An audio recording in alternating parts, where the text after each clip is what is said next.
A secret on earth is an open scandal in heaven. What you think, we don't know. Your wife doesn't know. My husband will never hear this one. I will deny it to the last. My friend, what you cover up here, a secret on earth is an open scandal in heaven. And you hide anything that will not be revealed, for there is nothing covered that shall not be revealed, neither hidden that shall not be known. Oh yes, it will be known. You'll be caught and you'll be condemned. Your sin may be like the sin of Cain. It may be done in secret. God will call you to record. Your sin may be like the sin of Esau. It may be done under the impulse of the moment. I want it now. I need it now. I must have it now. How about your birthright? What will the birthright do me? Let me sell it to you and give me the pottage. Your sin may be committed under the impulse of the moment. You will be found out. Your sin may be like the sin of Joseph's brethren. It may take years before its discovery, but you will be found out eventually. Your sin may be like the sin of Achan, well covered up. But a day is coming when you'll be caught, condemned, and exposed. Your sin may be like the sin of Samson, done reluctantly. Won't you tell me the secret of your power and strength? And then you are dodging and dodging, and eventually reluctantly, I don't want to do this. I don't want to say this. I don't want to commit this sin. But see, the pressure is too much on me. You'll pay for it. You'll be discovered. All the grace, all the strength, all the power, all the spiritual dynamite in you, everything will leak away, and everybody will know. The whole nation of Israel knew. He did it reluctantly, and the Philistines, they all knew. He did it reluctantly. Your sin may be like the sin of Samson, done, committed reluctantly, but you'll be discovered. It may be like the sin of Ahab, prompted by your wife, the pressure of your wife, somebody you love. You cannot say no to that person. That person said, do it this way, but this sin is a sin. But this sin is not right. It's taking the life of the innocent. And what will it profit me if I gain the whole world and I lose my soul? The wife said, I told you, do it. You may do it. And it's prompted by the influence and the pressure of somebody you cannot say no to. But you'll be discovered. Elijah came to him, and Ahab said, have you discovered me, mine enemy? You will be discovered.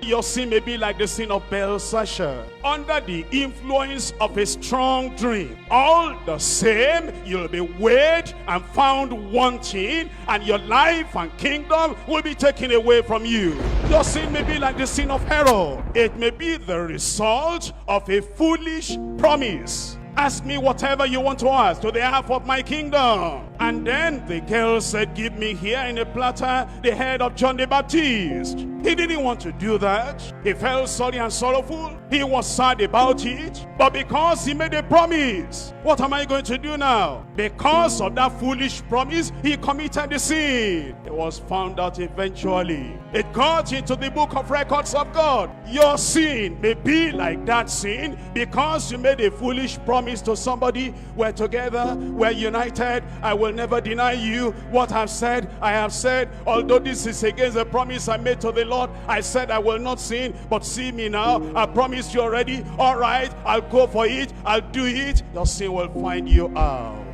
Your sin may be like the sin of Judas Iscariot, having the approval of the authorities. I don't care what authority you have for committing sin. It may be the authority of your nation. It may be the authority of your boss in the place of work. It may be the authority of the leaders of the church you attend. It may be the authority of the people around you. Whatever the authority, your sin may be like the sin of Judas Iscariot, under the authority of the government of the day, but your sin will find you out. Your sin may be like the sin of Pilate. It may be done not for any personal sin, but to satisfy and gratify the public.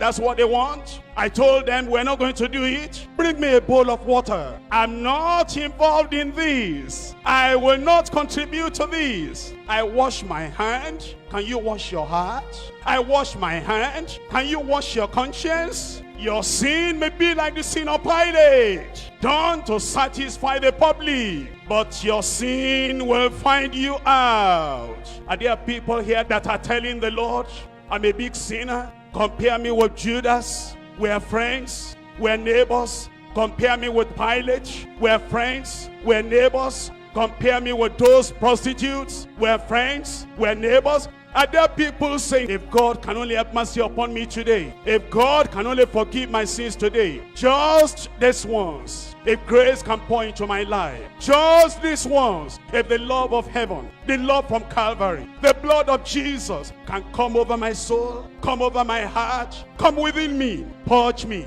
and purify me within and without.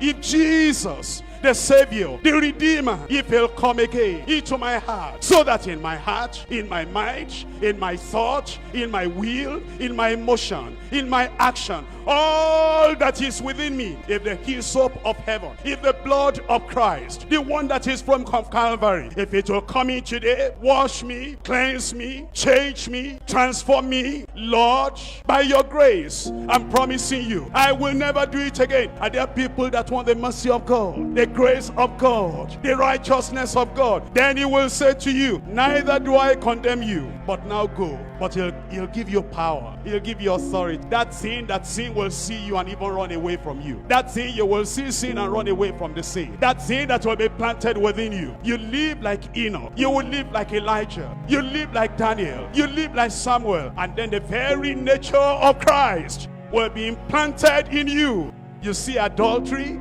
you look away. You see bribery and corruption, you look away. You see the things you used to do before, you look away. Your companions in sin before, that used to attract you to sin, you will see them, you will look away, you'll say, I am free. How many people want to be free? Why don't you rise up? Why don't you rise up? Because the Lord is here today. If you are serious about it, if you are sincere about it, if you want this saving grace to come into your life, if you want the power of Christ to come into you now, for the Lord to speak unto you, neither do I condemn you. Go and sin no more. Open your mouth and pray.